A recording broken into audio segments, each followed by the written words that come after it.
Hi, first grade. Can you believe that we have been in school for 10 days already? You have been in school double digits. I'm going to show you how we make the number 10 using these blocks. So it is the 10th day of school. This is the number 10. So 10 is 1, 0. Together we have 10. There is one group of tens in the number 10. So I am going to drag one of these long rectangles. This is called a long. And if I count, I will see 1, 2, 3, 4, 5, 6, 7, 8, 9, 10.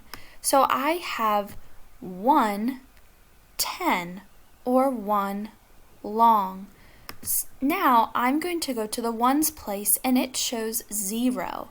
So I do not put any cubes in that column. So for the 10th day of school, this is how I make the number 10.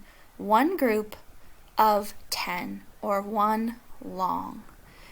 Over here, when I need to write the number that comes before and after, I can use my number grid. Before the number 10 is the number 9. So I am going to go ahead and put number 9 before 10.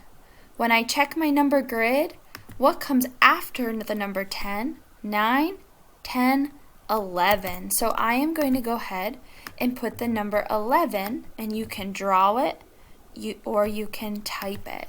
So 9, 10, 11. Now, what is 10 less than 10? That's going to be 0, and we will be talking more about this soon. So now I'm going to count by tens. 0, 10, 20.